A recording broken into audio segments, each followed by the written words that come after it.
Back to news. Rules గీల్స్ జాంతనై తాము చేసిందే right, చేస్తున్నదే correct. ఇది అక్కడ బొగ్గు తవ్వకాలు చేస్తున్న కంపెనీ తీరు. ఒకటా రెండా ఆరోపణలు కోక్కోళ్లలో. ప్రభుత్వానికి చీమ కొట్టినట్టయినా లేదు. సింగరేణిని అంకుశంతో పొడిచిన చలనం రాదు. రక్షించండి మహాప్రభో అని జనాలు గగ్గోలు పెడుతున్నా చెవిటివాడి ముందు శంఖం ఊదినట్టే ఉంది సర్కారు తీరు. నైని బొగ్గు బ్లాక్ వివాదం తరుణంలో దుమారం రేపుతున్న మరో బొగ్గు దోపిడీ దందా ఏంటో ఈ స్టోరీలో చూద్దాం.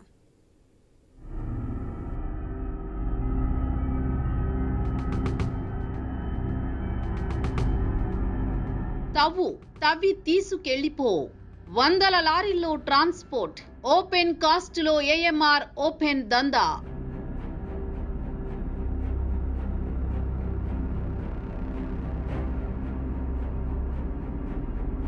తాడిచెర్ల మైనింగ్ ఈ ఓపెన్ కాస్ట్ పై మొదటి నుంచి వివాదమే. ఆ వివాదాలను పరిష్కరించాల్సిన పెద్దలు సమస్యలను పెంచి పోషించారు. అది ప్రైవేటు సంస్థలకు వరంగా మారింది.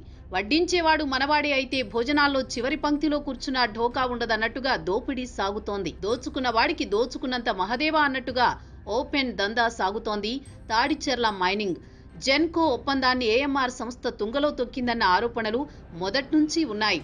ఇక్కడ జరిగే వ్యవహారాలు మైనింగ్ మాఫియాకు మరో రూపమనే అభిప్రాయం బలంగా నాటుకుపోయింది.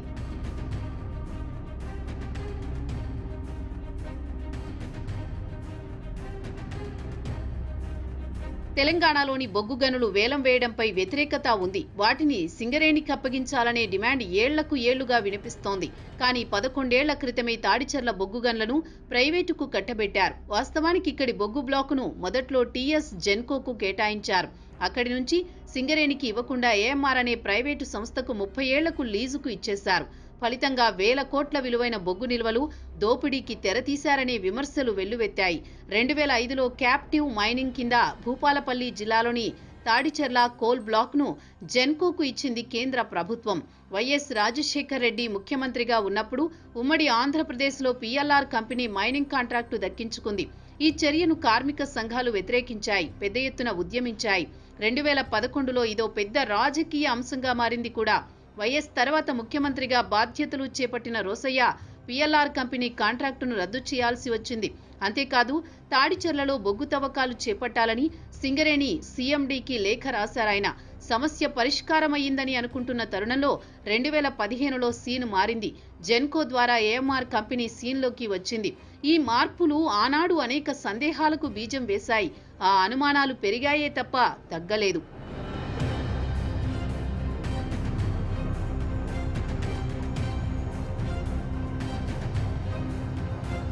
నిబంధనల ప్రకారం తాడిచెర్ల ఓపెన్ కాస్ట్ లో మైనింగ్ చేయాల్సిన జెన్కో సంస్థ ఉద్యోగులను నియమించుకోవడంతో పాటు యంత్రాలను సమకూర్చుకోవాలి. కన్వేయర్ బెల్ట్ ద్వారా 18 కిలోమీటర్ల దూరంలో ఉండే చెల్పూరులోని కేటీపీపీకి ఏడాదికి 25 లక్షల టన్నుల బొగ్గును తరలించాలి. అయితే ఇదంతా భారమని భావించిన జెన్కో సింగరేణికి ఇవ్వకుండా ఏఎంఆర్ కు లీజు ఇవ్వడం వెనుక దాల్మే కుచ్ కాలాహై అన్నది ఓపెన్ టాక్. సింగరేణితో పోల్చుకుంటే ఏఎంఆర్ సంస్థ సామర్థ్యం చాలా తక్కువ. అలాంటి సంస్థ వైపు జెన్కో మొగ్గు చూపడం ప్రశ్నలకు తావిచ్చింది తాడిచెర్ల. 2018లో ఏఎంఆర్ సంస్థ బొగ్గు సరఫరా మొదలుపెట్టింది. ఇక్కడి కోల్డ్ బ్లాక్ లో G7, G8 గ్రేడ్ బొగ్గు ఉత్పత్తి అవుతోందని చెబుతూ టన్నుకు 3000 నుంచి 3500 వరకు, కొన్నిసార్లు టన్నుకు 4000 వరకు జెన్కో నుంచి బిల్లు తీసుకున్న ఉదంతాలున్నాయి. ఇక్కడ ఇంకో తిరకాసు ఉంది. బొగ్గు గ్రేడ్ మారితే డబ్బుల చెల్లింపులు టర్మ్స్ మారతాయి. ఏటా పేమెంట్ విషయంలో అగ్రిమెంట్ మార్చుకునేలా ఒప్పందాలు చేసుకున్నారు. ఇప్పటికే చాలా దందా సాగింది. మిగిలిన 22 ఏళ్లలో ఏ మేరకు దోపిడీ జరుగుతుందనేది ఊహకందని ప్రశ్నే.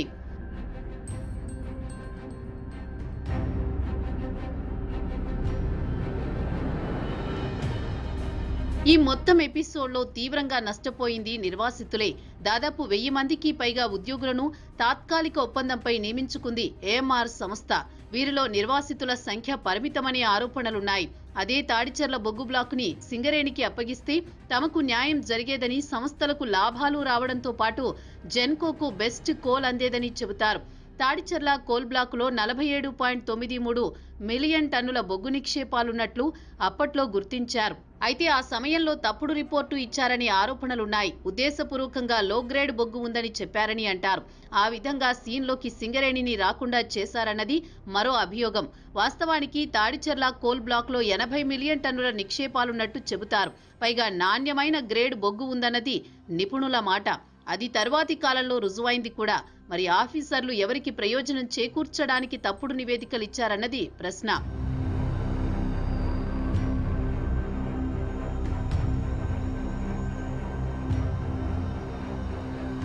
ఓపెన్ కాస్ట్ వల్ల చుట్టుపక్కల గ్రామాల ప్రజలు ఇబ్బందులు వర్ణనాతీతం. ఓవర్లోడ్తో అక్రమంగా బొగ్గు తరలిస్తున్నారనే ఆరోపణలు ఏఎంఆర్పై ఉన్నాయి. అధికారుల కళ్లుగప్పి రాత్రి వేళల్లో వందలాది లారీల్లో వేల టన్నుల బొగ్గు బయటకు వెళుతుందనే అభియోగాలు కోకొల్లలు. ఓవర్లోడ్ లారీల వల్ల రోడ్లు గుంతలు పడుతున్నాయి. రహదారులు అస్తవ్యస్తంగా మారాయి. పంట పొలాలు దుమ్ము కొట్టుకుపోతున్నా ఏఎంఆర్కు పట్టడం లేదని రైతులు వాపోతున్నారు. పశువులు వన్యప్రాణుల ప్రాణాలు పోతున్నాయి. ఓపెన్ కాస్ట్ వల్ల ఇళ్లు కూడా కూలిపోతోన్న పరిస్థితి. అటు నిబంధనలు పట్టవు, ఇటు ప్రజల ప్రాణాలు లెక్కలేదనే విషయం బహిరంగ రహస్యమే అయినా ప్రభుత్వం కళ్లప్పగించి చూస్తుందే తప్ప చర్యల్లేవు. భౌగోళిక పరిస్థితులు మారిపోతున్నాయి. మరి ప్రజల ఆక్రందనలు ఎవరు పట్టించుకుంటారు? అడ్డగోలు దోపిడీకి ఎవరు చెక్ పెడతారు? ఆ ఏలికలకే తెలియాలి.